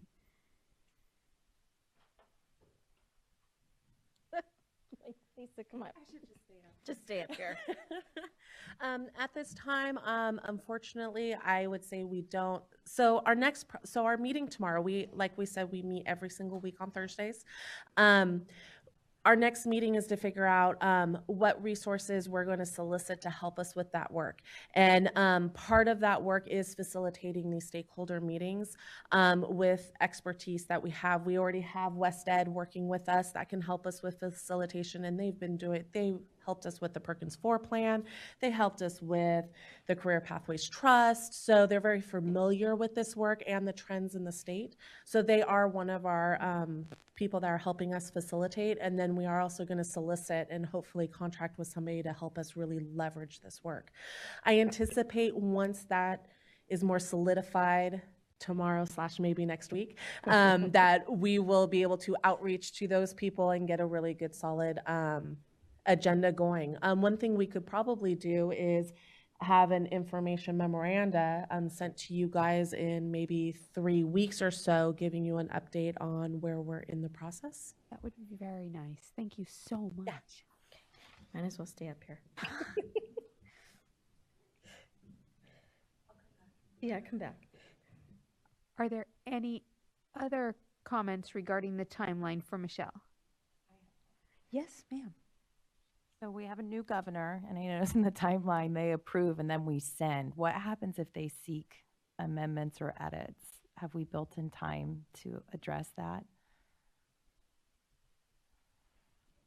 I know they're kind of like the last stop on the process, but I also want to make sure that if the administration requests that we're able to build into the process that we could accept those amendments, or I don't totally know how the process would work if they wanted changes. So if I could Why we answer have- that, so the key to that is our relationship with the state board office and keeping, we also know in the past, the governor's office has sent people to these meetings. And so we hope to get their information along the way, not at the very end. So again, it's the issue of no surprises. So in that sense, we're hoping to keep them informed along the way, not to wait till the very end and say, look, we got a gift for you. Please sign here. It's more of a question of keeping them informed along the way. And definitely this is an area, my understanding of the governor's office, of great importance too. So. Patricia? Council. Yes, thank you. I'd like to weigh in on this too. I have already briefed Governor's Office staff, Jamie Callahan, a couple of months ago on sort of Perkins, and the it wasn't final, but you know, the guidance that we had, we were working with back in February, and I have been keeping her sort of apprised along the way. I have also suggested that she participate. She did respond to me yesterday that she is interested in participating in the stakeholder group. So, you know, we're going to keep in very close contact with them. They're going to be looking to us, state board staff, as well as members, to see if we're comfortable with the plan and how we're moving forward. So as long as we're all sort of working together, I don't see any major problems. They do have 30 days at the end of, after the State Board of Education acts. And, you know, according to this timeline, and this is just a very preliminary proposed timeline, we haven't even received a final due date, if you will, from the federal government when the Perkins plan has to be submitted.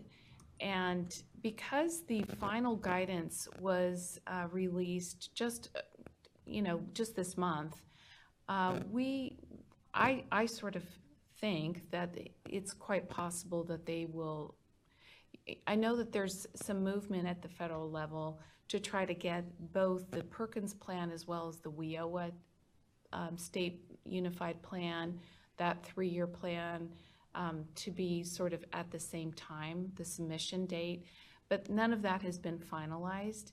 And because of that, and because of the short timeline that we're working with now, it's possible that we might be able to push back a little bit on their timeline and say, gee, it's just not feasible for us to undertake all of these and get meaningful stakeholder feedback, you know, have these public input sessions and do our due diligence, if you will. So we're putting this out just to kind of, you know, if you don't put something down on paper and start working with something, you know, it's like, you have to start somewhere. So I think that's where we're at this point. I recognize that this is very ambitious. So, you know, just to get the caliber of people that we want to get involved, be thoughtful about getting their input, being respectful of their time, and also, as Member Sun has already indicated, it's like being very intentional about what it is that we're asking of them. All of that takes time to be sort of thinking it through carefully. So, you know, I appreciate all of your feedback and comments today. I'm taking notes. Let's check in with Los Angeles. David, did you have anything that you wanted to ask regarding this agenda item? Thank you. I just wanted to acknowledge on the same topic of the governor's office. I am in regular contact with Linda Darling Hammond, and I briefed her a little bit on my perspective of the importance of this work group overall, this committee, as well as the relationship to the Perkins plan. She gave me a very positive response about her sort of point of view of how she would like to see us continue to serve in do this work in the best possible way. And I do think that obviously several of you are on the board with Linda.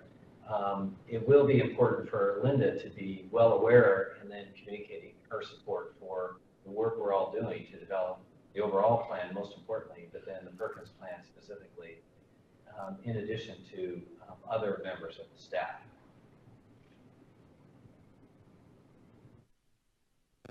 Any other comments on this agenda item from committee members?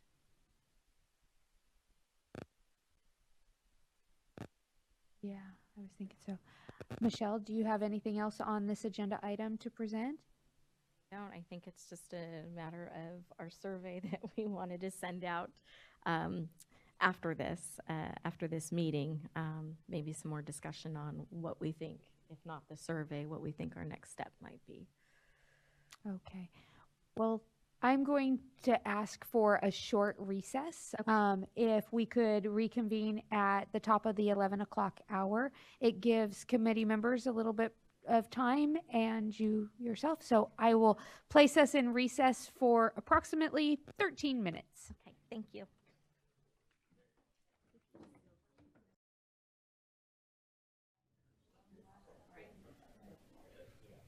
I have to thank Member Ortiz-Lincoln for bringing to my attention the fact that it's 11:05. I am remiss at not reconvening the meeting at the top of the 11 o'clock hour. I am so sorry.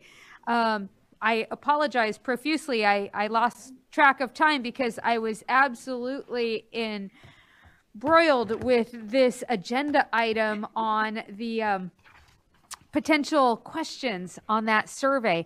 Michelle, do you want to walk us through the incentive that was used to create these questions, or the particular target audience you think who would be answering these questions, and the type of responses that we're anticipating receiving from these questions?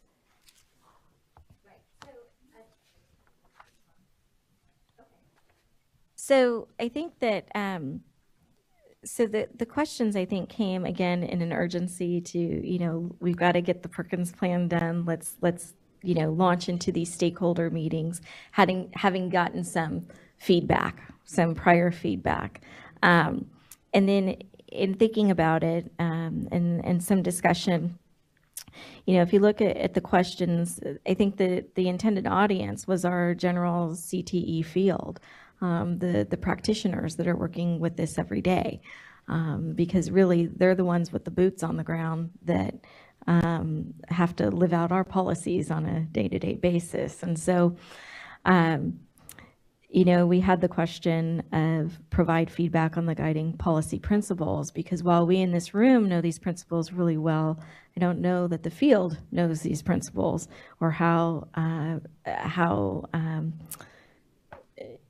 they know, or how do they know to use these principles, or what these principles are for.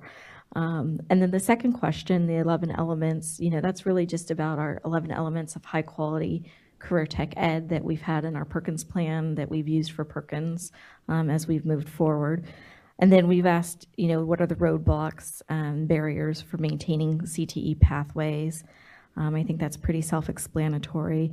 We also went down the road of asking about dual enrollment, concurrent enrollment, early college programs, how that can be brought to scale, how it would be more sustainable. And then again, what other investments or opportunities are missing. So it was just, I think, again, just to get some basic background information. After listening to the conversation that we've had here, though, today, one of the thoughts is the fact that depending on how I think we have to be very diligent and very thoughtful about how we go into this, not just with Perkins in mind, but the overall state plan in mind, and maybe backing it up to, possibly, if we choose to use this survey, this is going to give us some basic information, but at the same time, maybe backing up and looking at, the first one is really the guiding principles. If we're going to use these guiding principles as kind of the skeleton, as you said, then I think we need to come out of this with the broader picture, so to speak. So the broader CTE plan picture, but also ensuring that we're going to meet those things that we need to meet for Perkins. That being said, it might be, please provide feedback on the guiding principles and do like a hyperlink to them so people can see those, know what they are, understand those. And then really, what's preventing you from realizing these principles or realizing these goals. And that, I think, once you know some of the barriers and things, that kind of gives you an avenue of these are some of the things we might want to tackle, or what's new, or what would you like to see in the new plan for Perkins, or this bigger plan that we're working on. So there's a couple ways we could, that we could look at it. But I think having that overall picture of, yes, we are rewriting a state plan for career tech ed. And while we're doing it, we are also holding stakeholder meetings, et cetera, to ensure that we meet our obligations for the federal Perkins piece of it as well. Michelle, as I look at these questions and I'm trying to imagine the typical person who would be capable of responding to them, they would all be internal users, very, very familiar with the current state of affairs in Perkins. Was this developed with that intent in mind? The audience was going to be restricted only to those people who are currently very, very familiar with what we do with Perkins? I don't think necessarily with Perkins, because these 11 elements, we've used these not just for Perkins, but for all of our career tech ed. So, it could be a CPA that would get the survey, California Partnership Academy, that might get a survey and they may answer it. It could be a school district that doesn't receive any career tech funds at all, but the fact that they run career tech ed programs, right? So, yeah. Member Costa? Yeah, I have just a couple questions. I'm assuming this goes to community college districts as well.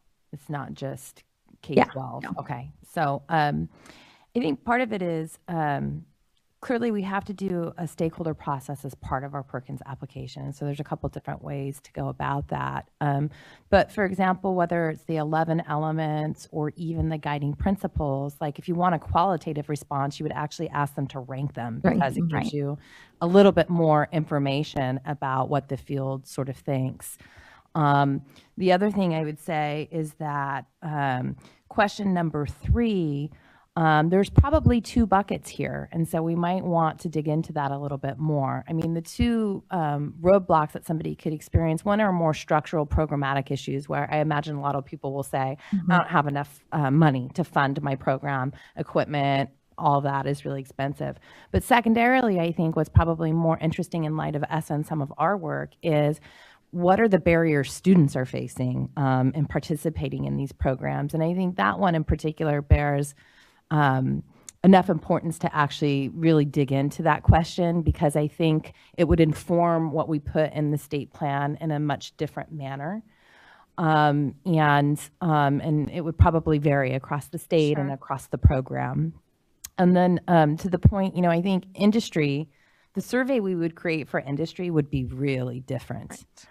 And I think to your point, similar to school districts who maybe don't have a CTE program or don't have funding, we'd want to reach out to industry that we think would make a good partner, but maybe they aren't participating, and kind of understand why. Right. Member Ortiz-Lincoln. Thank you. As I'm looking at this, I was also thinking of the students, because this is more about the structure, the infrastructure that we have. But high quality curriculum and instruction, well, just, that's great. We should guarantee that or ensure it. But is that the same for all students? And I'm thinking specifically of our special populations. I think that this survey needs to really speak to that, since that's core to the state plan. For Perkins 5. It's a lot of the questions that we saw really focus on special populations. And so who the students are matters, because then we could then align this system to meet the needs of the students that we're serving, and not just, when we're talking about doing enrollment, concurrent enrollment, we really need to consider our student population, and in particular our taking advantage special of populations. Right. Right. So I want to see some questions geared more towards that. And I know survey design is a skill set, and it's an art, but we also need to incorporate some of those student populations into the survey. Sure.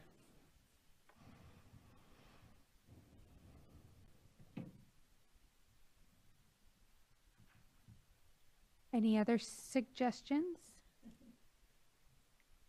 So I guess where are we now? Yeah, I think maybe staff just needs to go back and think a little bit about this and after We do have input. we have a meeting, I think, tomorrow. Yeah.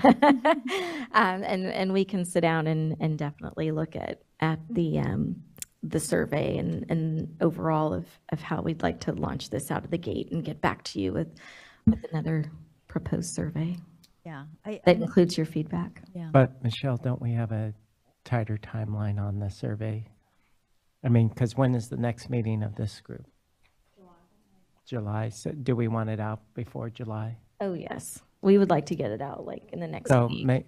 maybe the best thing to do is actually, if we could work with state board staff as well as the chair and vice chair and kind of getting this to final form, that would be great. Yep. Okay. Yep. Okay. Member Costa. Just a process question, really. So after the survey goes out and people have a specified amount of time, what's the plan for how to report back to us the survey results, or do you immediately try and incorporate them in the state plan? I'm just kind of trying to understand how these two work streams. Yeah, I would think that once we have the survey results, and I can let Lisa speak to it, because I know she's been working on the timeline and the plan, but I'm sure that we would Yeah, what we'll do is we'll do what we did for the principals document. That seems to be the format you prefer. So we'll have every single comment with an action, where does it need to go. We can even put a category as to what it applies for in the new Perkins 5 plan. But we'll have a table with all the responses, and we'll tell you exactly what everyone said. And to that, I want to bring to everyone's attention 1,500 characters are allowed for each prompt according to the information on the front side. And on the back side, it says, your survey responses will be sent to the Workforce Pathways Joint Advisory Committee. So those responses are coming to us in 1,500 character intervals. I'm not quite sure who's going to cull through them for themes. I know Lisa did an amazing job previously. Is that the best use of our resources? Or could we create a Likert scale survey that might be more appropriate for potentially doing what Member Costa said, ranking those guiding principles as to their level of importance for defining where we go with this plan? Please. With one caveat, which is that I still think I want staff to feel empowered that if somebody has a good idea that isn't mirrored across the survey, but you still think it is relevant to what we might want to know, that it doesn't have to be, you got 70% of results that said, this is a barrier. If there's some hidden gem, that staff would also be able to highlight that for us, because based on your professional experience, it warrants additional discussion or consideration. That's a good point to make. In fact, I would almost suggest that if we were going to use a Likert scale, there'd always be a commentary box as well, so that they could provide additional description as to where they're going with their response. But I'm just imagining the amount of work you have ahead of you, Lisa. Oh, you're a gem. I love Perkins. Yeah, you are a gem. Dr. Sen? Yeah, and so I appreciate the staff taking the feedback and taking a look at this and really honing in and being very intentional, specific about what we are needing. And I think the big picture here is we're trying to glean how do we prioritize our investments? Right. And right, so whatever questions they're formed, we need to, along the steps, each time hone in what are the priorities for our investments in this, and where should we channel the money. Right, and how do you best leverage those for, okay.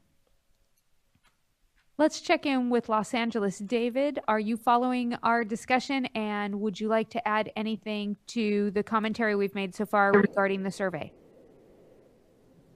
I am following and nothing to add. Thank you.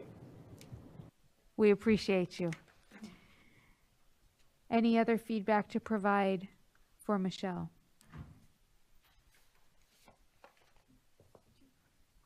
No other feedback?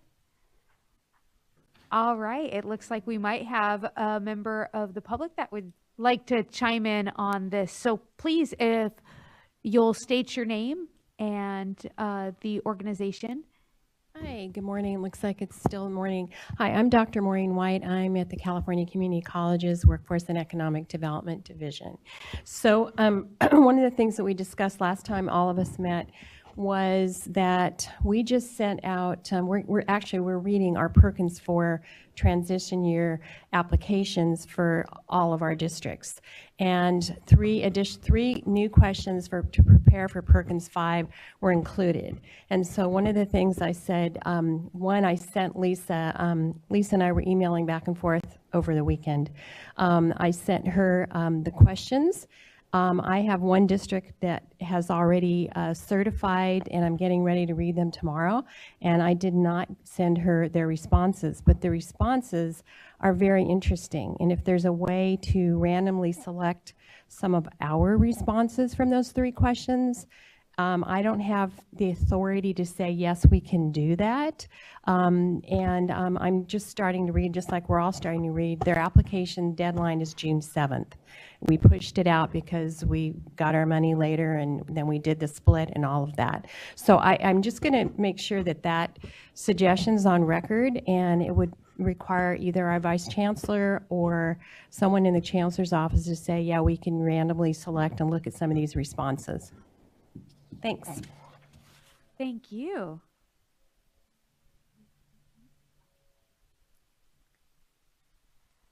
Good morning still. Hi. I'm John Dunn. I'm the Assistant Secretary from the Labor and Workforce Development Agency, and I'm very, very enthusiastic about this whole project. We've already had good conversations with the Department of Ed and the State Board and the Chancellor's Office, but I wanted to let the committee know that the Secretary Sue and the Labor Agency are here to support in whatever way we can.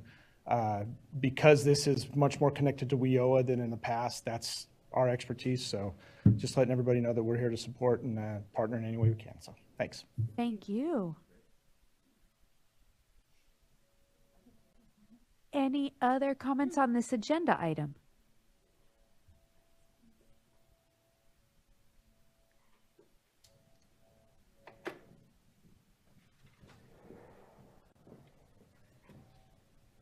Thank you for the opportunity. I'm Cheryl Ryder, Executive Director for Career Development with the Placer County Office of Education.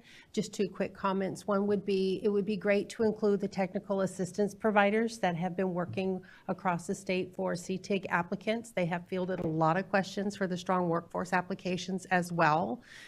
So it would be nice to have their voice in the stakeholder group.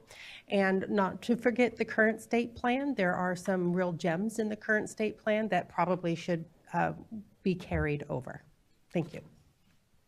No. Any other public comments on this agenda item?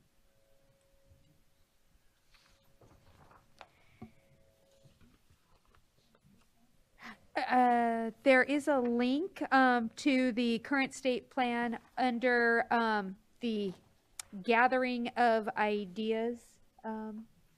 So for anyone who's interested in reading the current state plan, it's available at a very long URL, but I'll give it my best shot. https://s3.amazon.aws.com/pcrn/docs/state plan/ca 5-year state plan.pdf. But I'll bring everyone's attention to the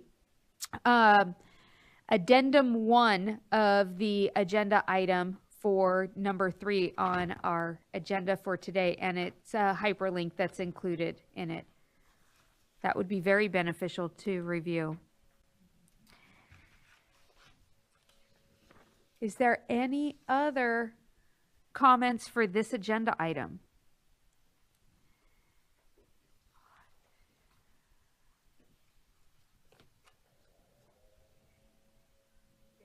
Hi. Which one? I don't know. There we go. No idea. Okay. Good morning. Ellie Garner with Project Lead the Way. I just wanted to flag one item. Over at the CTC, they are doing a CTE work group about credentialing, which tends to be a barrier to entry for teachers, and wanted to ensure that the conversation here also includes some of those conversations about the credentialing process that's going on over at the CTC, because we've heard a lot as a Project Lead the Way, as a CTE provider, how teachers are having a hard time getting that credential, thus accessing those dollars, and wanted to make sure that that conversation continues here as well. Thank you. We have had amazing public comments on this agenda item. My goodness. Well, folks, we have no other agenda items after agenda item 3 other than public commentary for any other items that are not on the agenda, as well as a discussion about future meeting dates and next steps. So there's a couple of ways that we can approach this, and I'll entertain whatever pathway we decide that we're going to embark on. We could break for lunch, because lunch will be available at 11:30. Give ourselves some time to digest the information, pun entirely intended, that we've received, and then reconvene with public commentary and finish out the remaining item of business regarding scheduling future meetings. Or we can embark on the remaining public commentary that we may have regarding any other items not on the agenda, and then break out our calendars and see what future meeting dates look like. Do we have a preference for one option over the other? Let's just do it. Okay, so then let me thank members of the public for attending our meeting and ask, are there any other public comments that need to be made regarding the business of this joint advisory committee that may not specifically have been related to any of the 3 agenda items that we undertook this morning? I'd like to ask you to keep your comments within 2 minutes and to state your first and last name for the record before speaking. Welcome. Kit Alvarez, San Bernardino County Superintendent of Schools, CTE Administrator. Couple just key points. Appreciate very much Michelle mentioning about the small district problems that we had with the CTEIG funding. We serve a lot of small and remote districts, and they don't have the capacity oftentimes to do the grants on their own, so they join a consortium, but then they were negatively impacted. So I really appreciated that. Wanted to share just a reminder, the CTEIG dollars were designed for sustainability in the grant, and the K-12 Strong Workforce dollars were put out as project-based dollars and also for program improvement. And so some of those that might have been like the $10,000 projects, it may have been for some middle school outreach. So how you're going to meet the metrics on that, I don't know. And so project metrics and program metrics look different. And so I think that that's an issue you might want to just kind of keep in the back of your minds. And then lastly, I'd like to just share as a boots on the ground person, and I've been a boots on the ground person for as an administrator for CTE and for 29 years. And I'm not a real big fan of the bifurcated funding streams. It makes it really complicated back home, and it makes it hard to be operating to the the drumbeat with different drummers. And then as we try to get our grants all up on, cycled more to the fiscal year, we're doing nothing but turning around and trying to write grants. And at the end of the day, I still believe what that means is that we really don't have sustainable funding for high quality career tech ed, and that we're funding it with gift cards like grant dollars. So I just wanted to remind you of that, and just hope that you'll still advocate for sustainable funding for us. Thank you. Thank you. Any other members of the public for public commentary? All right. So then, looking ahead, as we consider the direction and topics for future meetings, we now know that July is going to have some updates coming back on CTEIG and strong workforce. And of course, we'll be reading all of those 1,500 character responses. I'm teasing, but survey results.